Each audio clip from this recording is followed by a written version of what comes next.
Are you sick of scrolling through Netflix and Hulu searching for movies that are high quality and family friendly? Christian Cinema has thousands of movies available on demand that you can watch anytime, anywhere. When you sign up for a Giving membership, a premium offering from Christian Cinema, you can watch 5 free movies every month. Learn more about becoming a Giving member at givingcompany.com/Giving membership and start watching great movies today. The other side of the road is safe, where we sidestep being bothered and avoid getting involved. But rolling up your sleeves and boldly going where few dare to tread, that's walking through Samaria. Each week on our podcast, we introduce you to the special few who walk in the spirit of the Good Samaritan.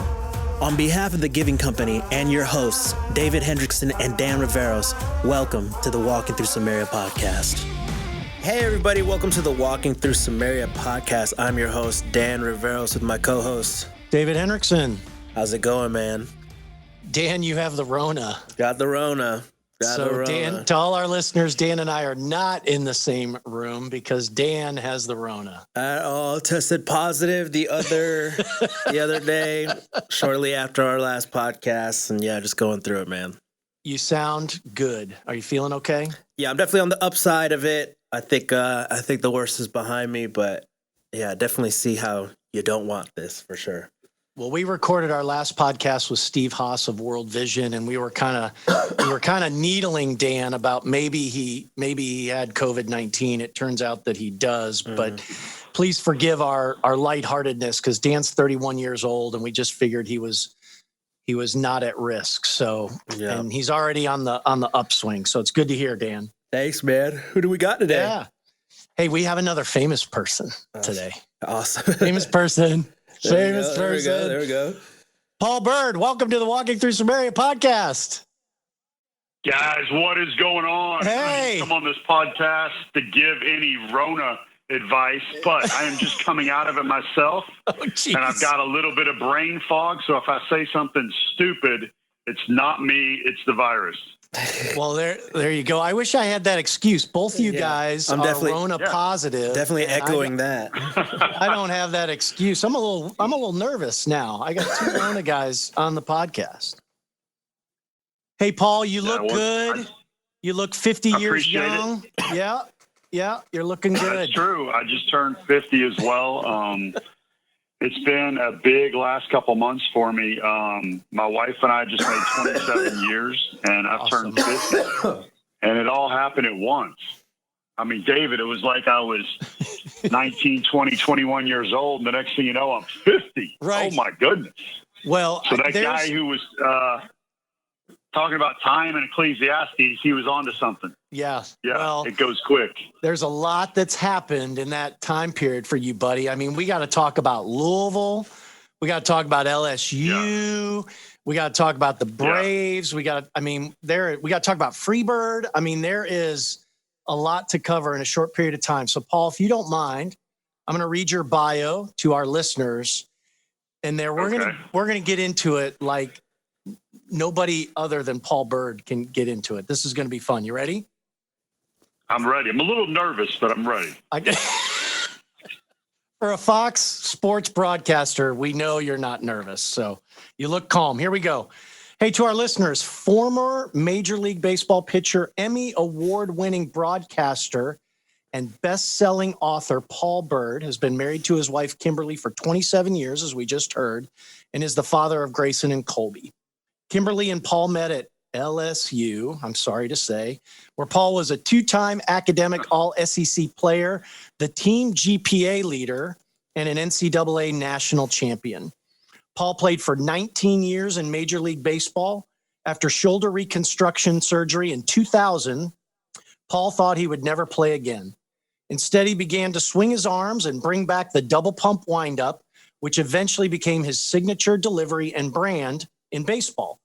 On certain pitches, Paul also started stepping behind the pitching rubber to change the effective velocity of a pitch, something Major League Baseball had never seen in the history of the game, eventually requiring a new rule to be added to the handbook.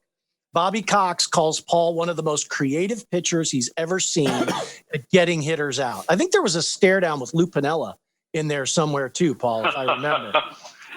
That's right. There was, yeah. Sought after by numerous teams for his leadership in the locker room, Paul walked away from 3 large guaranteed contracts at the age of 38. Voted nicest guy in baseball by the players and the Steve-O and Tim Cruz good guy by the Writers Association, Paul is now an Emmy-winning broadcaster for Fox Sports. As a highly sought-after professional speaker, Paul can be found at Ivy League schools, debating and teaching faith in sports and winning principles in business. Paul is also the president of the Birdhouse Ministries 501c3 charity. Paul enjoys spending time with his family, biking, good pizza, movies about underdogs like Rocky, old school rhythm and blues music where they sing about love, portrait and landscape photography, fly fishing, and a really good book. We have so much to cover. Paul Byrd, welcome again to the Walking Through Samaria podcast. Welcome, man. Appreciate that, man. That's a lot to live up to. That is way better than I actually am. So I'll try to get through some of this. But we're gonna let you explain yourself, and we're gonna jump into it. So you and I, Paul, are from the Ville, what we call the Ville. Yes. Louisville, Kentucky. But Dan, you see how you said that? Louisville. You said Louisville. That's Louisville. right. You didn't say Louisville. No. You said Louisville. And that's how I know you are from there. Legit. My man. So we didn't know that we were respectively from Louisville till we met at Stone Creek Church like 2008, 2009. Dan, Paul's the first person that I heard cuss during a sermon, a church sermon. What a claim to fame. It was more like an interview with the senior pastor, Stephen Gibbs. But Paul, you said growing up, your dad was kind of a hard blank. So can you fill in our audience? Like, what was life growing up for Paul Byrd? Yeah, I don't remember the exact word I may have used, but it was probably hard ass. That's correct. And yeah. And if I offended anybody by that, I certainly don't mean to offend anybody. I do think at times we try to nicen up the Bible. I'm going to curse one more time, not because I'm cool, but because it's in the Bible. And the Apostle Paul says, where he says, I consider it all loss compared to the surpassing glory of knowing Jesus Christ and my Lord and Savior. And then there's other versions that'll say refuse. The word he actually used is our word shit. And the Bible is awesome. It's not rated G. Yeah. It's got some incredible stuff in there. God created a work that's relevant 2,000 years ago, relevant 1,500 years ago, relevant for today, and it's awesome. So when I say that, I don't say that to, I just want to be me and just be honest. But that was what life was growing up like in Kentucky. My dad was chief detective of homicide in Louisville, Kentucky. They only let you do that job for 2 years. They let him do that for 6. He was on the force for over 20 as a detective of homicide. Wow. And that's tough, stepping over dead bodies. And now, which I know you're going to probably ask about later, we have a ministry next door with horses where we do some equine therapy. And what a lot of people who are policemen, in the fire department, they kind of don't realize is you develop this callousness because you have to. And it's like PTSD. It's like being in Iraq. Yeah. And so that's what my dad had day after day after day. So when you messed up around my dad, it wasn't okay. Like, it was not acceptable. Yeah. I mean, that word I used earlier, he didn't take any of that from anybody. Yeah. And, gotcha. And so you just didn't, mess up. And so we walked around on eggshells. And I love my dad dearly. I had the pleasure of leading my dad to Christ 5 minutes before he passed. It was one of, if not the greatest moment of my life. Yeah. Yeah. And so I love my dad. So I say this for the benefit of others. It's really tough when you grow up in that environment. And so how that affected me later that was my view on God. Because he was my hero. He was my rock. He was the leader of the house. And so it was hard for me to not carry that into my relationship, with God. So there's been a lot of reprogramming in my life that the Holy Spirit and others have had to do to let me know that God is not your father and that he is not ready to smite you.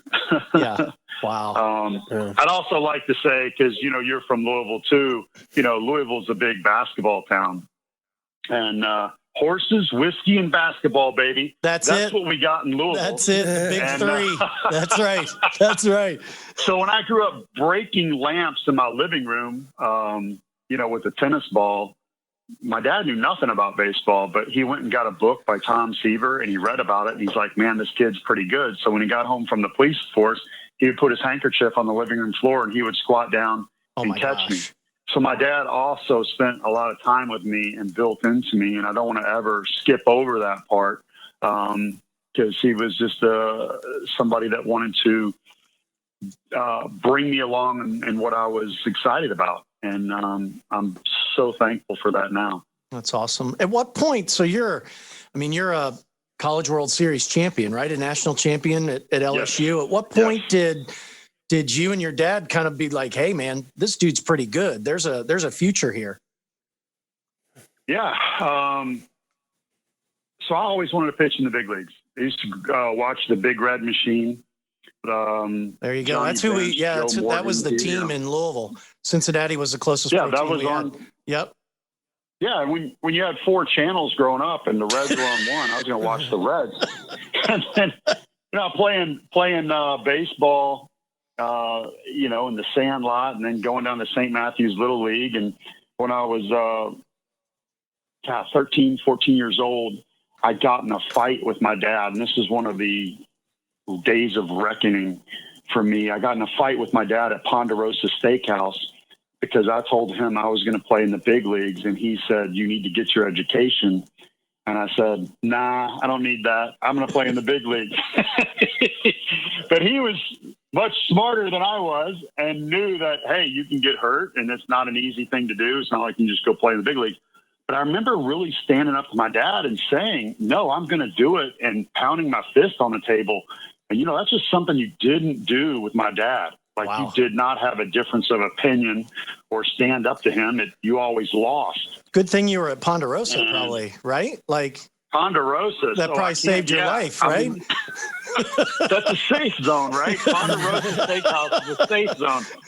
So I am sitting there and I'm so mad. I'm like, oh, and on my inside, I'm like, no, what am I doing? I'm like, no, I am going to play in the big leagues. And I think that was a day of reckoning for me. And of course he was very angry with that, but I think there was a point where he admired it. Like, okay, my son's turning into man and he knows what he wants to do. And I'm the same way with my kids now. I think he was like, well, why am I going to destroy his dream? And so if my kids want to do something that's a little bit unusual, a little bit whatever, I'm going to support them in that. I made it. And why would I be the one to want to kill what they want to do? Who am I to say they can't do what they want to do? So I have a younger son right now, Colby. You mentioned my son, Grayson, who plays for the Cubs in the minor leagues. My younger son right now, Colby, wants to be a screenwriter. Wow. And this is after he's gotten his business degree with an emphasis in entrepreneurship. And I'm like, hey, man, you just did a U-turn. You just veered off. But I'm kind of I'm excited that he's following his heart. Yeah, and I've seen a passion come about that's really neat. Wow, that's awesome. Yeah, that's awesome. That's a good lesson. Dan, did you have a dream as a kid? Oh, I'm living it, man. Other than being a podcast co-host? I'm living it. No, I'm living it. I'm living it. Yeah. What about you? Did you have one? Well, it had to have been. It had to be some sort of athlete, right? Well, as Paul mentioned, growing up in Louisville, it was all about basketball, and I demanded to have the number 4 on my jersey, Paul, growing up for Kyle Macy at the University of Kentucky, and my height peaked at 5'10". My vertical jump peaked at 7 inches. And I came off the bench of my middle school team at Mazik because, the basketball talent was just ridiculous in Louisville. So my dream was gone, Dan, at an early age. So neither of you guys had derby? Since you were a Kyle Macy fan, yes. Did you fix your socks every time before you shot the free throw?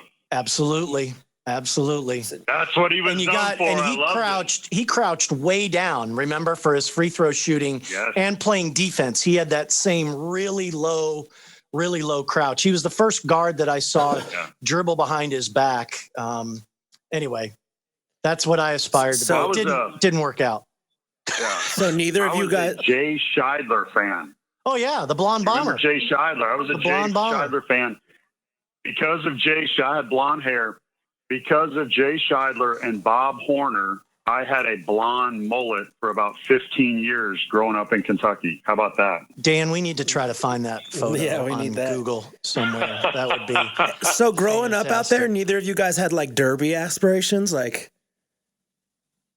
I mean, owning a derby winner would be that's incredible. the thing. Okay, that would be something that would be amazing. But that's a hard club to break into.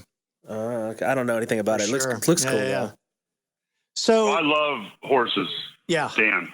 Okay. My dad took me to Churchill Downs many times as a kid, and I grew up studying racing forms when I was in the 4th, 5th grade, and could place a wager with the best of them, and gambled and thought I had a system. So when the Indians drafted me, I gave away a lot of my bonus back to Churchill Downs, thinking I've got a career in professional horse gambling. But it didn't work out that way. But it was super connective for my dad and I. I mean, going to the track with $2 on Old Blue when he's coming around that final turn, man, the heart rate's up. Yep. Yeah, that's and those are some really sweet memories for me going back to Kentucky. I took Drew there, Paul, when I went back to Louisville for holidays or something. I don't have any family back there anymore, but I took him when he was little. The fall meet usually fell over Thanksgiving, and so he and I went on a rainy Friday, I think, after Thanksgiving, and he bet on Dr. Peach. He'll tell you to this day, put $2 or $5 on Dr. Peach, and you can Google Dr. Peach from that year, and Dr. Peach won. He was like a 12-1. Odd, like a middle of the road there, and he won a bunch of money. He's never forgotten it. Very cool. I love it. I love it. So, Dan, you had to know that Georgia football was going to come up. Yeah, I'm sure. At some point in this podcast. So, Paul, my family, at the courtesy of Billy Moore, who you probably know, got tickets to the Georgia LSU SEC championship game last year. And unfortunately, because Billy played linebacker at LSU a little before you were there, we wind up in the LSU section. The fans are brutal, man. They're brutal. So, but you flourished at LSU. Give us a little bit of glimpse of your time at LSU. I mean, you're the GPA leader, national champion. I mean, that was obviously part of your springboard to professional baseball. Yeah. Something my dad did again was he kept all of my clippings. I mean, even back to T-ball, and he put them in a booklet. And when I was in high school, he sent them all over the country. And so he sent them to Arizona State, to Stanford, and so LSU happened to be one of those places because we saw them in the College World Series. So my dad was incredible. And he just said, son, you're from Kentucky. Nobody's going to look for a baseball player in Kentucky. You got to promote yourself. And so I ended up, was going to go to Arizona State. It was a done deal. And I made a trip to LSU. And the greatest recruiter of all time, Skip Bertman, 6 national championships, incredible coach. Wow. Sat me down in the office, and he said something that no other college said. Are you ready for it? Yeah. He said, we need you. Our program's going to fall apart without you. And everywhere else I went, they said, hey, we're going to win whether you come here or not. Yeah. And he said something different. And I sat back in the chair and I thought, he needs me. Like everybody wants to be wanted, right? So that's what he said. And I call him, one of my nicknames for him is Hannibal Lecter, because I said he was such a good speaker. He could talk you into swallowing your own tongue if you wanted to, right? That's how good of a motivational speaker he was. So I walk in the locker room, and there is a Paul Byrd jersey hanging from one of the lockers. And it says Byrd across the back, LSU. Well, it was over. I went from taking a courtesy trip to LSU just because, hey, why not? It'll be fun, to I'm coming here. So I committed. And I got back home, and my parents were in an uproar. Like, how in the world could you commit? You're going to Arizona State. Yes, this flyer, spur of the moment. And it turned out to be the best decision I ever made, because I found my faith at LSU. Yes, we won a national championship there, and it was a good experience. and I learned a lot about baseball. But I met my wife there. Yeah. And just really, really sweet area. You're right. Our fans are absolutely horrible. And here's why. There's not much else in the state. And I mean, no disrespect, but I played for the California Angels in 2005 and Los Angeles Angels of Anaheim is when they changed their name. Yeah. But you could go to the Lakers. You could go to Golden State Warriors. You could go to the 49ers. You could, at that time, go to the Rams. You can go to there was anything and everything to do. You can go to the beach. You can go to Huntington Beach. You can go to Newport Beach. You can go up to the mountains at, Bear Lake and go skiing. I mean, in Southern California, you had so many options and people were so nice and they were great. And I loved it out there. But in Louisiana, we have drinking, good food. I was going to say shrimp and Mardi Gras. Yeah. That's nice. What I'm saying. Like, that's all, you can go hunting or you can go to the LSU football game or the Saints game. and so, it would be I'm not talking Friday, David. I mean, it is Thursday. And there's people tailgating in the parking lots with smoke coming up from campers. And I'm walking to class. You got to get ready. Thursday, yeah. Getting meat off the grill as I'm headed to class. Like, that's how big of an event it was. So by the time the Saturday football game is rolled around, people have had too much to drink. And they've taken it a little too far because it's too important to them. And so a few of those fans get a little rowdy, and other teams, yes, they do have a bad experience. So, well, you and Kim are like two of the nicest people that I know, and they're LSU grads. Like, I just connecting the dots sometimes is, Yeah. Anyway. Yeah. Well, to that point, your career in professional baseball spans 19 years. How many teams? So 7 teams. I came back to 2 teams twice, so 9 teams in total. Yeah, man. And one of the things you're known for is the nicest guy in baseball.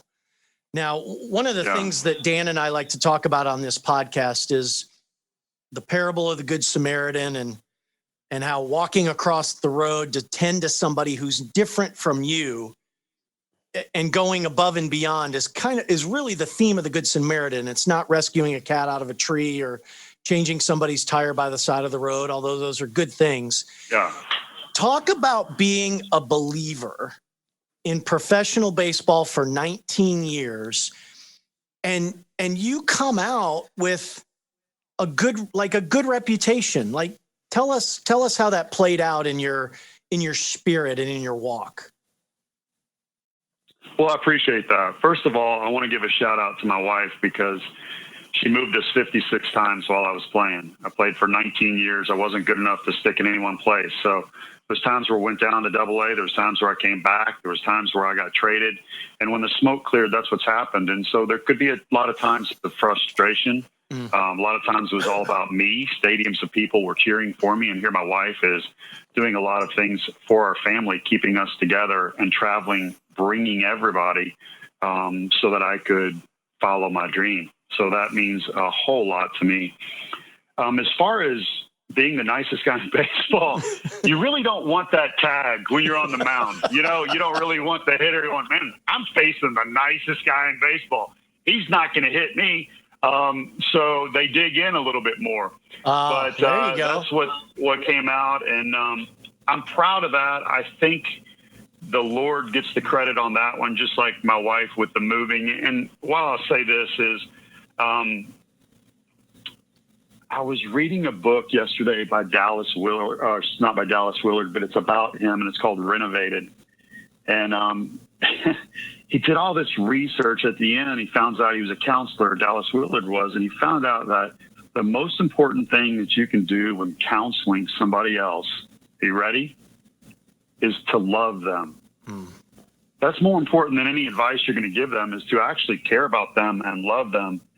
And I think the Lord did a work in my heart. I think early on at times I performed like I did for my father for his acceptance. I got in line because I thought my father would like me better, or I wouldn't have to face wrath. And I think early on in my Christian walk, that was the motivation behind things that I did. And when I say things that I did, that ranges from sharing the gospel to the way you treat people, the things you think about, to the things you read. And I think I was on a sin management program to not upset God, who I thought was, like my dad. But as the years in the reprogramming took place, and I learned that God is like no other, and that his grace is amazing, and that he doesn't just love me in a cosmic sense of, I gave my son for you, so I love you. Like, I like you. Like, I enjoy you. I make my home inside of you. And, I watch what you do throughout the day, where it's a we, and I really genuinely like you. And I think when I started to get those experiences within me, I was able to show that to other people and say, okay, what is it that I do? I throw a ball past a guy that holds a stick. In reality, I'm not any better than someone else because I do that. So the guy that is in the laundry room that's picking up my clothes, the Lord put in my heart to love that person just as much as the guy who sat next to me in the locker that fielded that ground ball off the bat that stadiums of people cheered for. Yeah. And I think that was a really neat transformation that took place in me. Was God gave me the ability to love people. And at times where I did become arrogant, the Holy Spirit would step in, and I would always be brought back down. And you can't really say I'm humble and be humble, but that was one of my goals, was to not let life in the big leagues, and not let money, and not let fame and people wanting your autographs allow you to think that you're better than someone else. And so that's been something that God has been gracious and taught me through the years. That's good. Yeah, that's good. You, so you're probably going to say, like, geez, David, you really remembered the great parts of my sermon at Stone Creek Church. But I remember one time you talked about, hey, there were times when people would kind of come at you for your faith, right? And you said at one point it reached a pinnacle, and you had enough in the locker room with somebody kind of needling you about your faith, and you were kind of like, hey, enough, let's go. And you said you could have heard a pin drop in the locker room. Yeah, it was an incredible, oh my gosh. Yeah. And, you're talking about Bob Wickman. When I was with Cleveland, and it's the only day in my 19-year career where I showed up late, and we almost got in a fight in the locker room. And I think there's this, when you are considered the nicest guy or a nice guy, there's this feeling of that you're weak, you're soft, and you may not want that guy on your team if you're going to war. And, it's the old, trying to think of the best way to put it. I'll say this, Bobby Cox, I was let go of the Braves, and this is in the Atlanta Journal-Constitution in 1997, where they thought, I was too nice to pitch. And so Bobby Cox made that statement in the Atlanta Journal-Constitution. And in pro sports, there was guys that gave up home runs, and they would say, oh, it was God's will, and they wouldn't act like they were upset at all. And there was this feeling of, and I have a great respect for Mr. Rogers. I love the documentary on him. But there was this feeling of, if you're a Christian man, you're supposed to look like Mr. Rogers. Everybody. Be nice. And, there's a great book out by John Eldridge, Wild at Heart, if no one has read it, that talks about it's okay to be masculine, to have a battle to fight. And there's a time to turn the cheek, and there's a time to crack the whip in the temple. And, both are manly. And so my prayer too in the sport was, when do I fight, and when do I turn the other cheek, and how do I show Jesus in all circumstances? And this was a time where I felt that it was time to fight. And so I was being made fun of for my faith for this guy. And I was a veteran at that time. And I think there was a lot of people that were coming to me. And so there was this kind of clash of leadership in the locker room. And, so I told them that we were going right there, and I said, take your, ice bags off. We're going to fight right here. And all of a sudden, every camera that was in that locker room turned to us. Yeah. And you could have heard a pin drop, and oh man, it's finally going down. And we stood there for 20, 30 seconds, and Wow. It was like, phew. Yeah, it was like a Conor McGregor weigh-in. We were just sitting there staring each other down, and we didn't brawl, but it certainly was a time where God used. There has been times where, out on the field, I've gotten guys in headlocks, or guys you're in the middle of it and you're protecting your teammate, and there is something about a time to fight, and nobody wants to hear about Jesus if, when their team is fighting, you're sitting over on the bench while your team is scrapping it up with everybody. So, it was a really, really cool moment that God has used. And I was late for that game because they switched the game time, and I didn't get the memo. This is pre-iPhone. So I'm sitting there in Chicago trading toys, Legos on the window. I mean, I'm there right now just talking about it, looking out over the city thinking this is just a sweet, sweet time. And my trainer called and said, hey, the national anthem has just been sung. Are you coming to the game? So it was quite a shock, and that's why I was late. Wow. That's a good story. I love that story. All right. Yeah. So how does someone get invited to Ivy League schools to debate faith topics? I mean, where does that turnaround come from?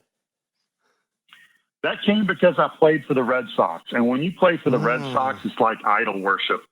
More than the Yankees, more than anywhere else in the country. If you play for the Boston Red Sox, you are worshiped.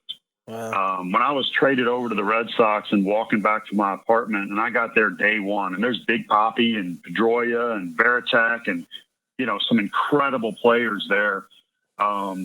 I needed an escort to get to my apartment because fans were trailing me, and bottom line is you never knew if it was safe or not. So if I needed that, can you imagine what the other guys needed?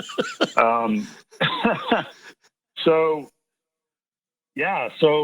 that was my ticket into New England. There's so many schools in New York, universities, and in Boston. Everybody from all over the world gets educated there and then disperses back out. So Crew, a university ministry, parlayed that, hey, this guy plays for the Red Sox, and we've heard him speak before. So they started sending me to Ivy League schools, and it was very intimidating because it's tough to speak to people who are smarter than you, right? You're like, why am I here? But I quickly learned that the wisdom of Jesus or the Lord is gift, and that's not learned in a class. So where I went there thinking I was going to be debating apologetics and, Dead Sea Scrolls and carbon-14 dating rocks, they didn't need that. They don't need that. They want to see Jesus. And can I tell you what was most impressive? Please. About me to them? Are you ready? I'm ready. It's that I love my wife. They have rarely seen anybody be extremely successful in one area. And as it says in the Bible, it's hard to serve two masters. So they had never seen someone that reached the pinnacle of their profession, which requires everything. It's exhausting. That had a good marriage, that had a good family, that was genuine and faith-based. And I'm messed up. I made mistakes. I've had issues with pornography. There's been some issues with drugs that have been taken for whatever reason that didn't, is something I wish I could take back. And the irony of that is I followed the rules, but it is what it is. Certain things came out, but they hungered for all of that. They wanted to know that you could make a mistake and that Jesus still loved you and that you could have a good marriage and you could love God and be successful in other arenas, because what they were taught was kind of this win at all costs. Yeah. Be the best. You're going to be the next CEO here. And there was this, had absolutely no time. And so I think that I gave them hope. So where I was intimidated at first, I found out that they just really wanted honesty and to know that they were okay and to know that you could have a good marriage after many years and be successful. Wow. So it was a great trip, and I go back there every year. I'm doing a Zoom with Brown University next month. Kim and I will go back and we'll lead retreats for all the Ivy League schools that will come in, and really, really sweet experience. So I want to kind of like stop here for a second, Paul, and grab this moment, which is, I think this may be a little unfair, but I think sometimes Christians in the United States are like, well, going to college is a hostile environment, or, you know, the media's treatment of religious liberty makes it a hostile environment. I mean, Dan and I have been to Africa. Like, people want to see hostile environments towards faith. There's hostile environments, but here you are in professional baseball, in Ivy League schools, which I think some people might say those are tough environments. Those are hostile environments. Those are difficult environments to be a believer. And you're kind of rising. You're proving a point. You're standing out. You're differentiating yourself, and people are leaning into you.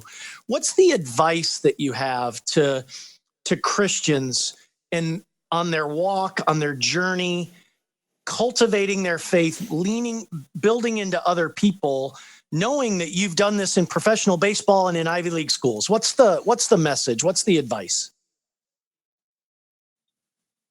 Yeah, for me,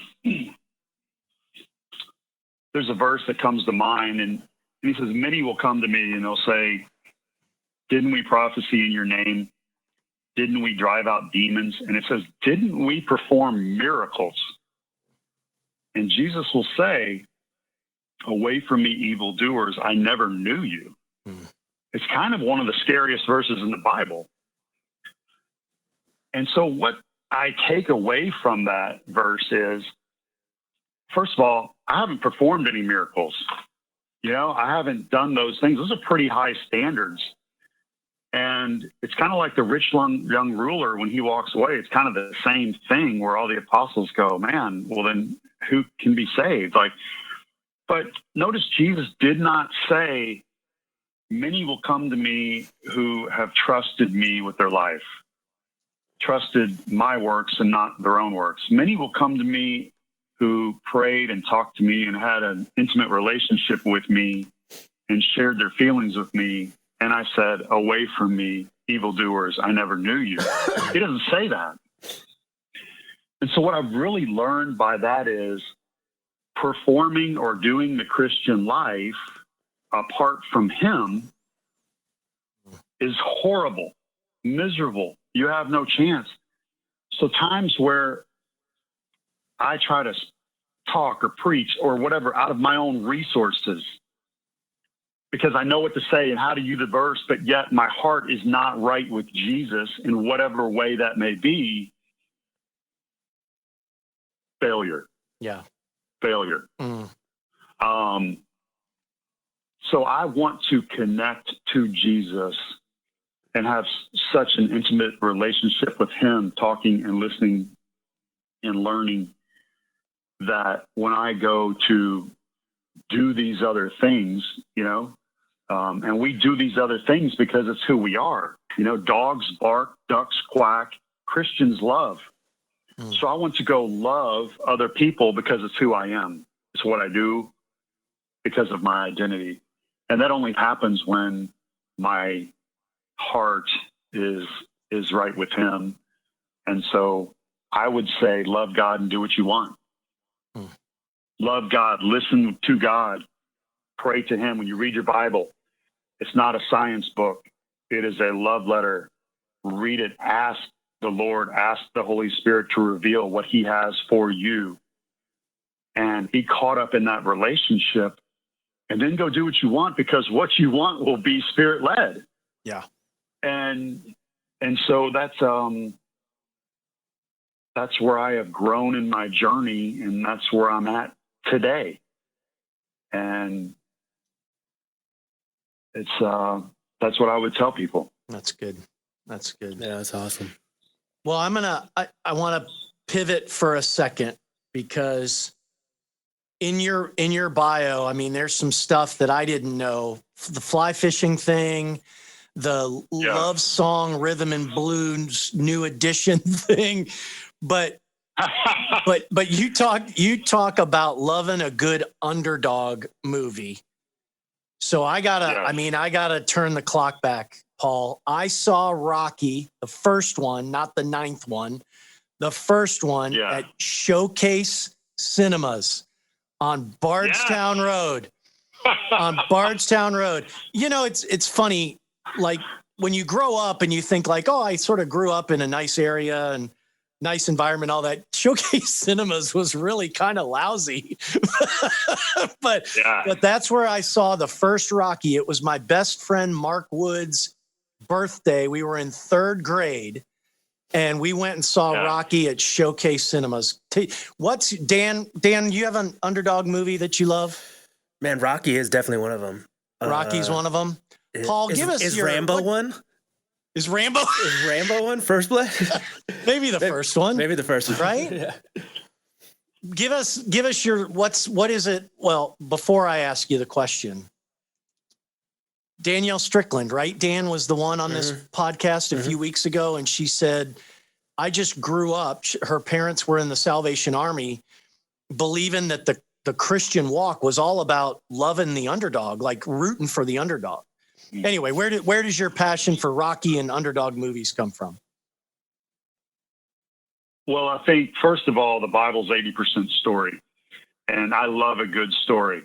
So for me, a good story in a book or good story on the screen is where it's at. And Showcase Cinemas, man, you were taking me back. I saw Jaws there, same time I did too, period. yeah. First Star Wars, which, by the way, I love Star Wars. My kids, the first time I showed them Star Wars, I mean, I gave them the fist pump when it was over, and I was like, what'd you think, guys? And they're like, it's okay. I mean, special effects are kind of lame. And I was like, what? Oh, my gosh, Star Wars, you're talking to me about special effects? Like, what's wrong with this generation? But they've come around now. It makes me laugh. I love movies. I love good stories. And underdog, I think everybody loves an underdog. Everybody loves humility. And I think that's what Rocky showed. Now, Rocky 3, when he stopped training, he got a lot of money, and he had a robot serving him soft drinks. You're kind of like, hey, I don't like this guy very much anymore.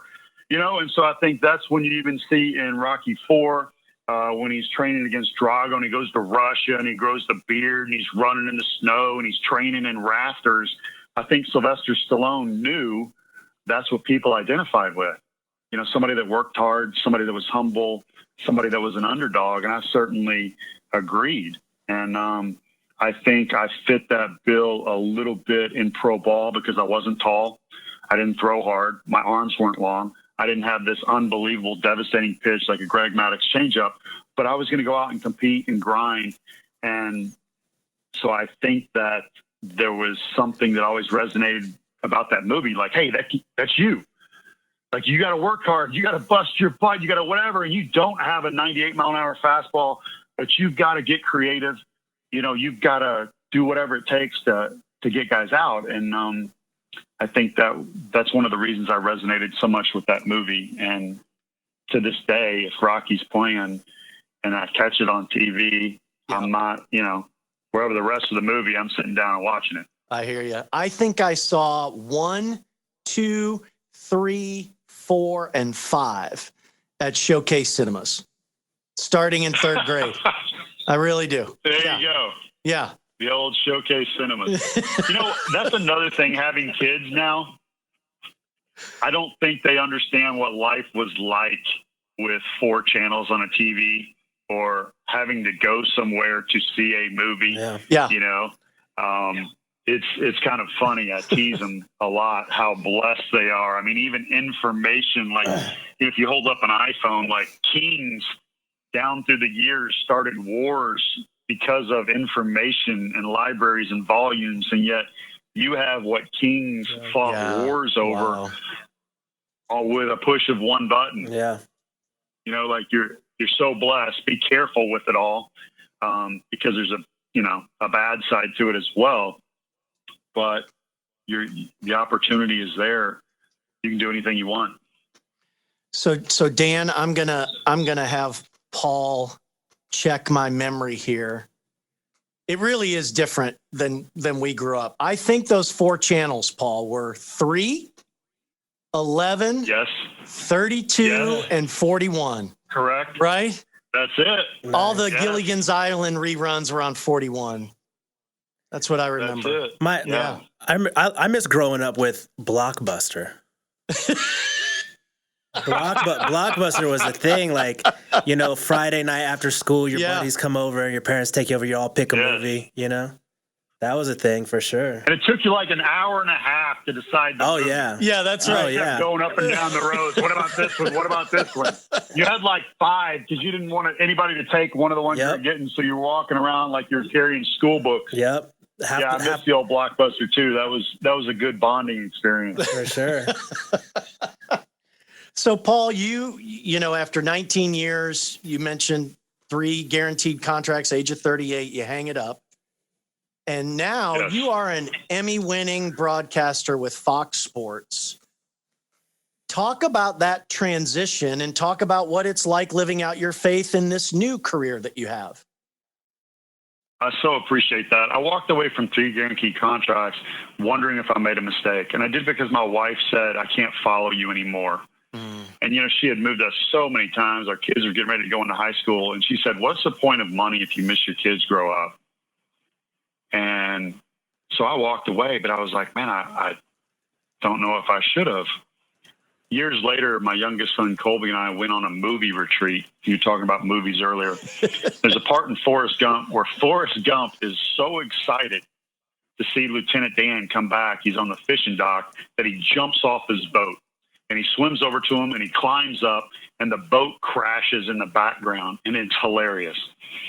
And he says, what are you doing here, Lieutenant Dan? And he said, I thought I'd try out my sea legs. That's the famous scene where he says, but you ain't got no legs, Lieutenant Dan.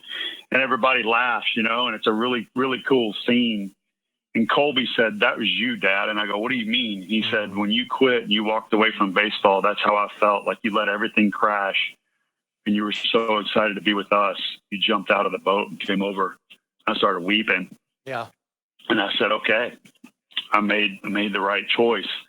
I needed that. And after that moment, I've never questioned. But it's really, really hard when you're doing what you love and you're respected in the locker room. And that's what you want to do since you were 2-3 years old, seeing people on TV. When you have years left to walk away from that. And it was a really cool moment for my son and I, and that changed me. And so, I've began speaking. I began coaching my kids. I began watching my kids and trying not to be the helicopter parent that's hovering over everything. Let them fail, let them make their mistakes. But at times I can be too controlling and be too involved in all of that. But I've certainly loved the journey of fatherhood afterwards. And I wrote a book you had mentioned in the bio called Free Byrd. And I donated the profits of that and started a ministry. And so we would give out of that. And then when my kids left for college, my wife and I moved to a farm in Milton, Georgia. And we started, we took that ministry that the book proceeds went, and we have now an equine therapy ministry here in Milton, Georgia, which has been extremely rewarding. And I have learned, that I'm the one that needs the therapy. I started to help other people, but I've learned, God has shown me that, no, you're in therapy as well with the horses. And so I'm a client, I'm on grounds crew, and my wife runs. Let's just picture that in our heads. Let's picture that in our minds, what that looks like. Yeah. Yeah. It includes shoveling manure, fixing fences, moving trees. Putting hay bags out. But it's a very rewarding experience. It's not easy at all, but it gives us something that we're called to, and that's been really cool how that's happened over the years. And when my father died in 2017, God had sent us a racehorse on the property who had raced at Churchill Downs. Wow. So how cool is that? Yeah. So I'm broadcasting for Fox, and my dad, has passed away, and I'm really struggling with that. And I'm getting home at 1 a.m, and I'm standing out in the pasture in the manure and dress shoes with my Fox uniform on, talking to a retired racehorse named Abel about my dad. Mm-hmm. And he's rubbing his nose on my chest. There it is. And I'm like, man, God, you are so cool. I don't know how I ended up here, but you are so cool. And it's been a great experience. That's awesome. Well, before we leave baseball, we lost an icon here over the last week in baseball, Hank Aaron. Yeah. 755 home runs. I mean, the accolades that he piled up during his career, probably rivaled only by Paul Byrd, right? I would say. but right. Seriously, I mean, he didn't mean just records broken, right? He meant barriers broken, barriers torn down. You got to know Henry Aaron. Can you tell us a little bit about your relationship and what he meant to you and what he meant to the game and what he means to society? Yeah, first of all, Henry Aaron, you said, is one of the most incredible human beings on the planet who has ever lived, not just a baseball player. For those of you that do not know, he was not allowed. He didn't go to high school, wasn't allowed to play high school baseball. Racism, I don't want to say was at its peak, but it certainly was a really difficult era for people of color. And this is amazing. He played on the sandlot, and he held the bat improperly. Instead of as a right-handed hitter, you have your right hand on top and your bottom hand on the bottom. He had it the other way. He was hitting cross-handed. He was hitting with his left hand on top because he didn't know there was a better way to hold the bat. And he practiced training hitting bottle caps with a broomstick. Jeez. And he played on the sandlot. Like, that was his experience and persecution because of racism. That's really sad. He wasn't even able to properly train. And so, when he was older, and I guess 17 years old, he was given a contract with the Indianapolis Clowns of the Negro Leagues. And his mom in Mobile, Alabama, put him on the train with 2 sandwiches and $2. And that's how he went off and got his start in life. And he got scouted after 3 months. The Braves pick him, and he chooses the Braves over San Francisco because the Braves offered him $50 more, or he would have been playing in the outfield next to Willie Mays. If you read the scouting report, he's 5'11", 170 pounds, and the scout grades him out and says that his power is fair. Yeah, but I'll say. He goes to the minor leagues. They show him how to hold the bat properly, and the next thing you know, he is a superstar. And what's really, really sad is one of the greatest hitters ever, and Mickey Mantle said he didn't get the credit that he deserved. This is while playing. He doesn't get the credit that he deserves. I think a lot of players stood up for him because nobody wanted to acknowledge at the time just how great he was. Yeah. And when he was chasing Babe Ruth's record and they asked him, what is it like? It was a really miserable experience. Because he was not knowing if he was going to get killed every day he came to the park, because he got letters from many people saying they were going to do so. He had to stay in a different hotel than his team because he was a different color for much of his career. Like, how sad is that? Yeah. So there was a lot of things that were, I'm like, man, Hank Aaron's career was a career of sadness at many, many times. And so how did he handle that? he prayed. He talks about praying to the good Lord and thanking the good Lord after his first home run for making his previous months really difficult because he felt that it made him the man that he was. He always treated people well, trademark smile. Everybody, it didn't matter, Chipper Jones, Maddox, Smoltz, doesn't matter who's in the room. If Hank Aaron walks into the room, all eyes are on him. And all superstars become 10 years old again. They become like little kids and like Buddy, like, that's Hank Aaron. Everybody wants an autograph. Everybody wants a handshake. And the times that I have sat there and interviewed him and wanted to talk about him, he doesn't really want to talk about himself. You know, out of Louisville, the Louisville Lip, Muhammad Ali loved to talk about himself. So everybody's different. And as a reporter, I don't want to tell somebody, as a broadcaster, my job is not to tell you how you should act. My job is to capture you and ask you questions and to learn about you. And so I want Muhammad Ali to be Muhammad Ali. I want Hank Aaron to be Hank Aaron. And Hank Aaron was so unassuming. He just didn't want to talk about himself. And that's okay. So he loved when the camera was off and the microphone was off and you're just having a conversation about something else. You know, loved his wife.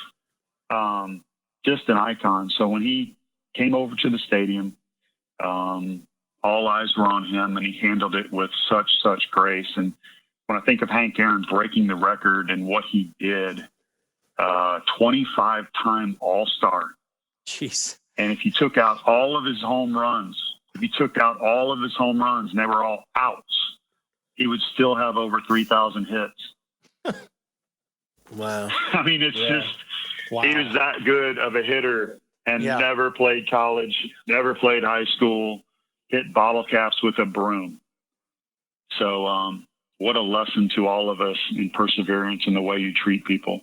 Yeah, that's amazing. I learned earlier today when I told people that you were gracious enough to come on our podcast, Paul, 2 employees here at Giving Company have Hank Aaron signed baseballs. And I got to see them both on video conference earlier this morning. And you could tell how in high regard they hold them. That's awesome. I appreciate the insight so much. I have to ask you, as a pitcher, do you have a memory of before we kind of wind this down, do you have a memory of a really great hit that you had in your career? Yeah. Well, my favorite hit is a hit off Randy Johnson. I was with the Braves and I was in AAA and the Phillies signed me off waivers and they made a mistake in the waiver process. So they had to send me to the big leagues. They were going to send me to AAA. So I didn't know what to do. So I went and got the U-Haul. My wife's packing up boxes. Our GM calls and says, hey, he's pitching against Randy Johnson on Monday. So I get back and I walk in the door and my wife says, hey, you're pitching against Randy Johnson on Monday. And I was like, what? So, don't have a uniform. I get to the stadium and get a uniform. They wore red cleats. So I'm waiting to get red cleats. I've got no bat. And Greg Jeffries underneath let me use one of his bats. And he goes, don't worry. He goes, I was like, man, I'm trying not to break it. He goes, don't worry. He goes, you're not going to break it. He goes, you're not even going to touch the ball. You're not even going to foul one off. You know? Said, don't get hit. Go have don't fun. Get hit. Yeah, that's it. You know, my manager, Terry Francona, he told me to go have fun, you know. So I actually beat Randy Johnson that night 4-0. I threw a shutout, and Philadelphia went wild. Vegas lost a lot of money, I was told by reporters. It was like crazy. So I come up to bat, and there's no score, and Mark Lewis is on second base, and I'm hitting against Randy Johnson. And for those of you that don't know Randy Johnson, 6'10", 6'11". And not only does he throw 100 miles an hour, but because his arms are so long and he's so tall, when he lets the ball go late, it's so close to you. It's like an optical you don't have illusion. time. Yeah. So the later you can let the ball, if you can let the ball go 1 foot later, it has a 3-mile advantage at the plate in effective velocity. So even though the radar gun may say the same thing to the hitter, it's quicker because he let it go later. So I'm up at the plate and it's 99, but it's the effective velocity of like 105. So I see it, and by the time I swing, the ball is already in the mid. And I'm like, man, I've got no chance. I'm like, come on. So I'm like, man, I better start my swing earlier. So like, I better start my swing when he just starts to move his hands over his head, you know? And so I swing early, and the next thing you know, I hit a line drive over shortstop, and Mark Lewis is rounding third, and I'm running to first like in a dream, like slow motion music, like Chariots of Fire. And I pass first base. I turn around, have my batting gloves to Brad Mills and give a nod. I mean, I'm not going to smile or look like, oh, God, you know, I'm not going to act like a clown. I'm going to act like I've been there before. But inside, I'm doing cartwheels, you know. And so the next day, I go to work out. I lift. I get on the stationary bike, and I'm pedaling away. Here comes Randy Johnson. Comes in the weight room, comes over and rides on the bike next to me. I'm not going to say anything. He looks at me and goes, hey, man, you got me. Good one. And I said, man, thank you. I go, it was a really big game for me. And I go, I was just on. I go, be honest with you. I go, I can kind of believe that I pitched well because that's what I do. But I said the biggest surprise for me is that I hit your fastball. And he looks at me, he goes, Paul, he goes, that wasn't a fastball. That was a slider. Yeah. And I was like, oh, yeah. You know, that's what I meant. As soon as he left, you know, so I ran to the video room right after that. And sure enough, it was a slider. And I swung like a foot under it, and it broke down and hit my back. So that's how clueless I was. That's my favorite hit in the big leagues. And when he went into the Hall of Fame, I broadcasted the event up there, and it was pretty neat because, you know, I had a little something on him, right? I got in a hit off Randy Johnson. Yeah. That's awesome. Yeah. That's cool. Well, one final question for you, Paul, before maybe you tell our audience how they can maybe find Freebird or learn about your ministry or what have you. But as I mentioned previously, Dan and I started this podcast after a trip we took to Ethiopia with World Vision. And we saw, our listeners are tired of me hearing this story, but it's just so meaningful to us. We saw Christian and Muslim leaders get together in northern Ethiopia around child protection. And so we did research on the parable of the Good Samaritan, and we learned that Jesus probably told that parable for a couple very specific reasons. I'm not him, so I don't know for sure, but making the Samaritan the hero of the story to us is really profound, because at that time, Samaritans and Jews were at odds with one another, socially, politically, religiously, ethnically, culturally. And so the idea that the Samaritan is the hero of the story, not the priest, not the Levite, is sort of a call to action we think, for believers to be willing to cross the road to meet, serve, heal, meet the needs of people. But it really elevates if you do that for people not like yourself. So non-believers, let's say, as an example. Yeah. Can you maybe give our listeners one final word of motivation or wisdom on how to be good Samaritans as it was told in the original parable in Luke chapter 10? Yeah, and relating it to today. So today I'm on Twitter, and there's a lot of hate. Yeah. Whether you're a Democrat or Republican, or you're a Christian or you're a non-Christian, and we're super polarized. Brene Brown is a researcher at the University of Houston. In the 70s, when we were talking about growing up in Louisville, 80% of people were undecided on who they would vote for politically. 20%, it didn't matter what the candidate did, they were going to vote their party line. Now it's the opposite. Right. It's 80-20 the other way. So people are very insistent on being right. They're very polarized. And whether or not we're in the final days, I don't know. Not for me to know. And it's not, Jesus, when are you coming back? Jesus says, I don't know. But one of the signs of the final days is that the love of most will grow cold. And the Apostle Paul says, you can fathom all mysteries. You can know every single thing. And if you do not love, you're nothing. And we cannot love unless people feel differently from us, or we have enemies. It's hard to display love if everybody feels the exact same way, and everybody, So I think it's much harder to love someone who feels different. It's much harder to love your enemy. And that was a profound statement that Jesus made when he said, love your enemies. That had never been taught before in the history of the world. That was unbelievable, groundbreaking. And yet it still is today. To actually not put on an air, but genuinely care about your enemy, which can take shapes in many different forms, not just politically, as I said. And that cannot be done without Jesus in your heart and being connected to him. And so I think it's a call to Christian maturity to love one another. That was good, man. That's good. Paul, tell the people where they can find you and more about your ministry, where all the social medias. Yeah, so the birdhouseministries.com, the birdhouseministries.com. Come check us out on that. I'm on Twitter at Paul Byrd 36, but primarily just talk baseball. And book is Free Bird. It's still in print. That's a good thing. And it's a book about baseball, but it's not a book about, hey, here's how I did it. You should do it the exact same way. It's more a book just about me, about story and what I've gone through in professional sports and what my faith has looked like, through that. That's awesome. Well, Paul, this has just been a delight. Thank you so much for joining the Walking Through Samaria podcast.